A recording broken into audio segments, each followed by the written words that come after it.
the next thing I think about is the impact of those graduating students and how it will impact their residency programs. A lot of those residency programs, as I remember, begin in early July. And how will, if they don't graduate, or will the schools then have to certify them for graduation by July 1 so they can join their residency programs, or is everything up in the air in that particular And the military, which requires Yeah. most of the military service groups have a requirement that you have a license in some jurisdiction, for example.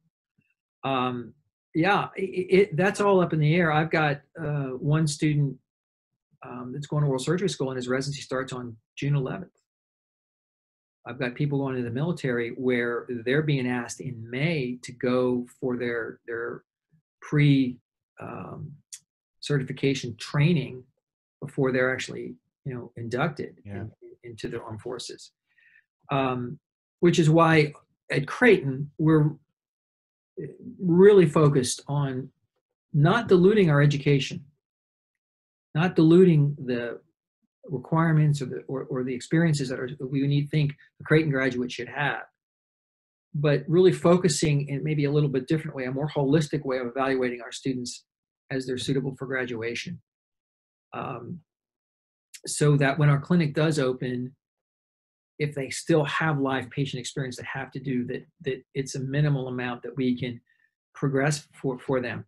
But we're completely at the whim of the state boards and the licensing examination agencies. I mean, currently our REB exam, which is what the vast majority of our students take because it covers most of the Western states, it's not scheduled until June 25th, and that has a live patient component. So I just hope our clinics open, and ADA and CDC have relieved the requirement that we're not just required to provide urgent services, that elective dental services are allowed, and that the pandemic is under control enough that we can go back to some normal clinical operation. Yeah, I again, just trying to put myself in the student's shoes, and knowing when I was at Creighton, how the search was on in the spring, across the faculty and across the third and fourth year students to find suitable patients for the boards. I imagine this shutdown has changed that environment. Did they have all their patients lined up already? And then if the all clear comes down, are patients going to be feeling confident enough that that's a safe environment? What about the sheer numbers of patients potentially in the one place, and the number of students and faculty and examiners? It just feels like a lot of questions still to be answered. Yeah, I mean, it's that, will the patients come back? I mean, we don't charge really high fees, but will they even have the ability? Will dental care be a priority because of all the massive layoffs and unemployment and the economic recovery that we're going to have to look forward to, hopefully, particularly, older people. And then, the fear, we're in a situation in our state as you are, where people are not, they're being forbidden to really gather. Here, it's no more than 10. Restaurants are closed except for takeout here. We're not quite as restrictive as other parts of the country, but patients coming back to an institution like ours, because we have a crowded clinic. And then what are we going to do to assure the safety both of our staff, our students, our faculty, and the patients in terms of this particular disease?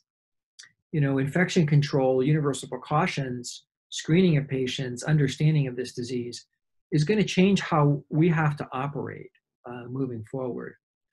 Just the idea of generating aerosols in the dental space, where we were using, as level 3 surgical masks, universal precautions, but with a disease that's so easily transmissible and potentially substantive in the air. How are we going to mitigate risk when we don't have point of contact testing? The test we have now is a lot of false negatives, apparently, 10 to 30%, as I see the statistics.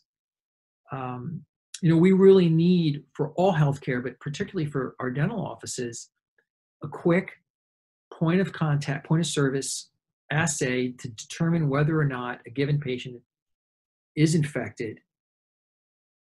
We'll treat everybody with universal precautions, but individuals that are infected may need to be thoughtfully considered if an aerosol is required for a surgical extraction, for example, the personal protective equipment may need to be elevated to a level that we would typically see in a tertiary care environment, ICUs or special surgical suites.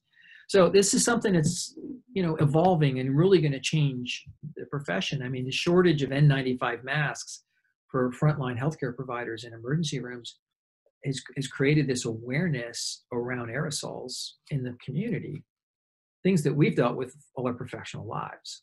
Well, now we as dentists are going to have to think about this in a new way.